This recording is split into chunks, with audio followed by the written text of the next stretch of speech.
When's the last time you had fun watching a Texas A&M football game? And I don't mean going to the game or like having game day where you make dinner. I mean sitting and watching the product that Texas A&M football puts out on Saturday. I think the last time I had fun in the Arkansas game, but it was still sloppy and left a weird taste in our mouths. But it was a win. But before that, I guess it was Alabama last year. I missed the 2020 season. As many problems as that had with COVID, missing a game, I missed that. Aggie football has become totally unfun. It's become miserable. It's miserable to watch these games. I'm sure you feel the same way. How are they going to shoot themselves in the foot next is the question I'm asking every minute of the game. How are they going to self-inflict themselves to death? Texas A&M was going up against another team that was on a 5-game skid, 3-6 on the year. They just fired their coach. They had the interim cheerleader coach, who's cool. I like him, but I don't know what he's doing. I don't know much about him. He's a rah-rah guy. And you go out there and you just lay another egg on offense. And I get that there's so many people out. By the end of the game, you had all of your starting receivers out now. They're all out. I don't know what happened to Moose. He was there. I think he played early, and then he just stopped playing. We'll find out later, I guess. Someone will pull up the video or a clip. So you're there with Jalen Preston, Blake Smith. Here's the thing with Blake Smith. I mean, I'm sure there's a world where Blake Smith's good, but there's also a world that I know we live in where there's Jake Johnson and others. Are they all hurt? I don't know. Because I feel like once Max went down, who is healthy, by the way, apparently enough to leave the hospital, which is a good thing. But you're just playing Blake Smith the whole time. I haven't seen much from Blake Smith. I don't know him very well, but I haven't seen much from him. I know Donovan Green's out. I guess all the tight ends are out. I guess everyone's just hurt. Oh, what do I even think or say? I loved how, Jordan Rodgers, Aaron Rodgers' brother or a cousin or whatever he is, dad? I don't know what he is. I love how he was just like, this offense just pisses me off. And I have no special loyalty or love for any commentators or anything, but it was hilarious. He was just like in the early fourth quarter, he's just complaining like, man, what is this offense? They're just running 4 verticals on 3rd and 8 and no one's open. They're running even spacing the whole across the field and there's no separation anywhere. Connor has nowhere to go. I thought it was freaking hilarious because it was getting on his nerves like he gets on our nerves. And I have a serious question, and I know we as Aggies cannot answer this question. As I think about it, there's an obvious answer. But my question was, we always complain about the play calling, right?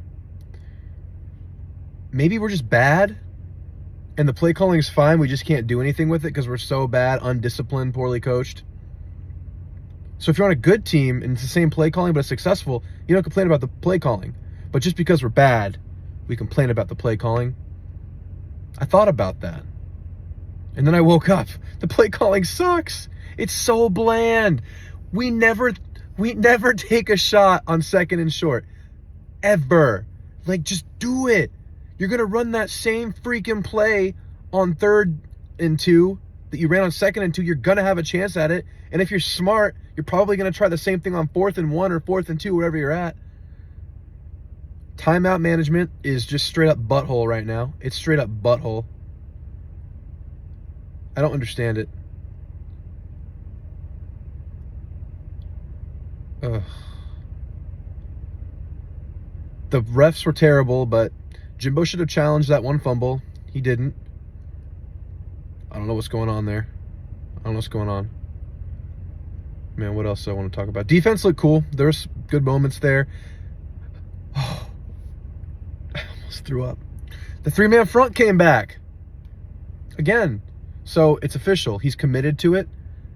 Whenever we went to it, they just ran at us because you're running 5 in the box, 6 DBs, and, you know, they want to go against the DBs in the running game because that's what you do.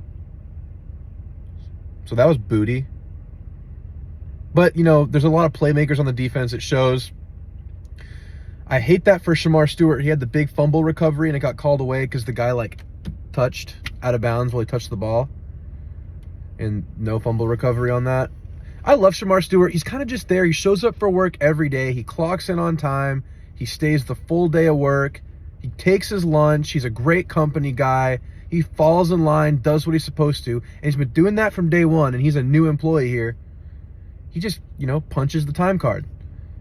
And he's there long enough, he starts coming up with bigger and bigger plays. He starts getting promotions.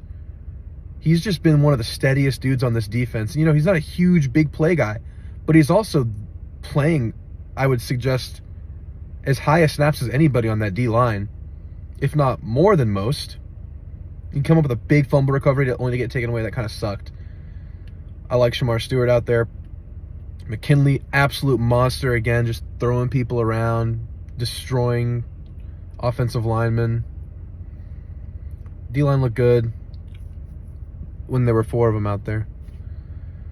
I love seeing Edgerrin Cooper out there. I don't feel like, I have no facts behind this, but I don't feel like we've seen Edgerrin, Antonio, and McKinley together in a game this year. Is this the first time that's happened? Maybe it happened what was the game McKinley came back? Maybe it happened versus Bama, and that was it. But yeah, it's cool to see all 3 of those guys together. Those are some monsters out there that we need. Some young linebackers got in there. 40, one of the Harrises, he didn't look like he had a full grasp yet. The defense was fine, You hold them to 13, you win. You hold them 13, you force turnovers, you win. You win. You win. But no, you don't. You lose. Oh, it doesn't hurt. It doesn't hurt anymore, but it still makes you angry, It still makes you mad. I'm a little fed up. I'm a little tired of it. At what point do we say, okay, is it even worth bringing him back? And I've not been on the fire Jimbo train at all. It's like, you're not going to fire him one bad year. He's still recruiting the way he does. He's building a program. It's almost never a straight line to the top. It's going to have peaks and valleys, as is anything in life.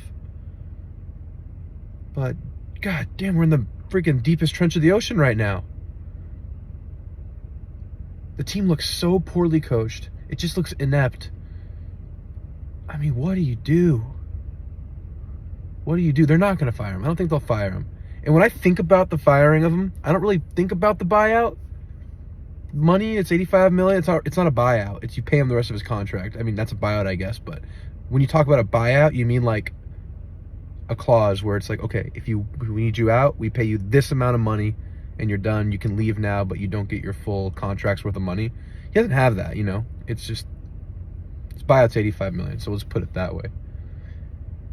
I don't think about that as to why you would keep him. I think, they can come up with money and get rid of him if they want to. But I don't know. At this point, are we just locked in? Are we handcuffed? Probably. Feels bad. Especially with recruiting starting to go down. At least Texas lost.